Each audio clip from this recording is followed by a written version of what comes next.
আসসালামু আলাইকুম viewers, welcome back to my channel Sanjida Siyammi recipes.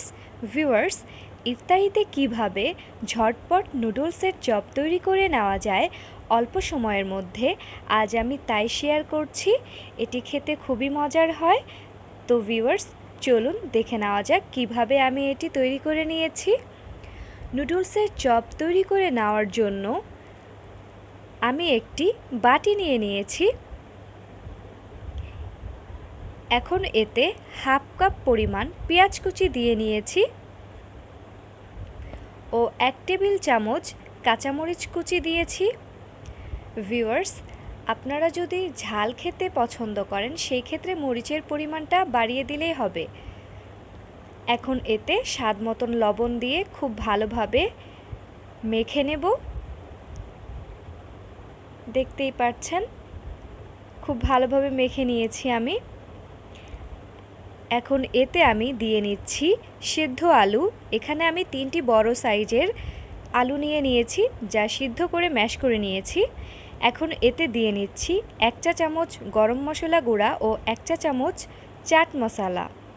খুব ভালোভাবে আমি এগুলো মেখে নিব, যাতে করে সবগুলো উপকরণ খুব ভালোভাবে মিক্স হয়ে যায়।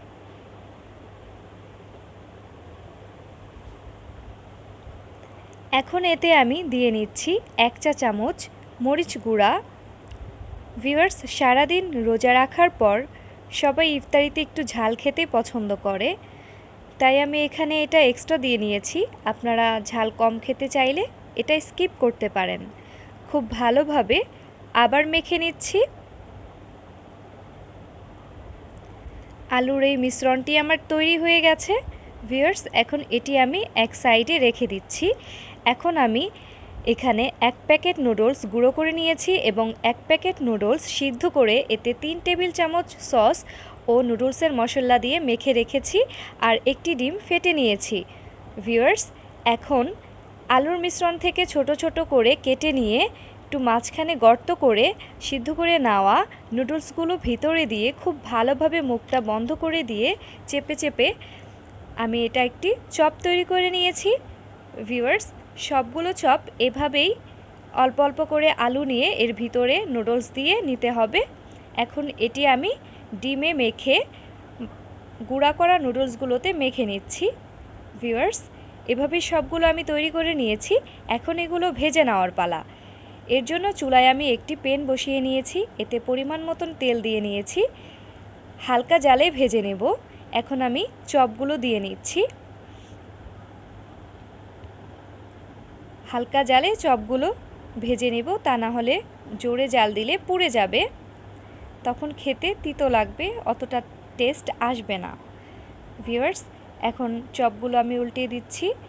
এপিট ওপিট দুপিট খুব ভালোভাবে ভেজে নিচ্ছি। চপগুলো অলমোস্ট ভেজে নেওয়া হয়ে গেছে। ভিউয়ার্স, ভাজা হয়ে গেছে। এখন আমি চপগুলো তুলে নিচ্ছি। সো ভিউয়ার্স, সবগুলো চপ আমি ভেজে নিয়েছি। দেখতেই পাচ্ছেন অল্প কিছু উপকরণ দিয়ে অল্প কিছু সময়ের ভিতরেই তৈরি করে নেওয়া যায়। আমার ভিডিওটি যদি ভালো লাগে তাহলে অবশ্যই একটি লাইক দিবেন, কমেন্ট করবেন, আমার চ্যানেলটি সাবস্ক্রাইব করবেন, আর পাশে থাকা বেল আইকনটি প্রেস করে নেবেন। আবার দেখা হবে অন্য এক ভিডিওতে। আসসালামু আলাইকুম।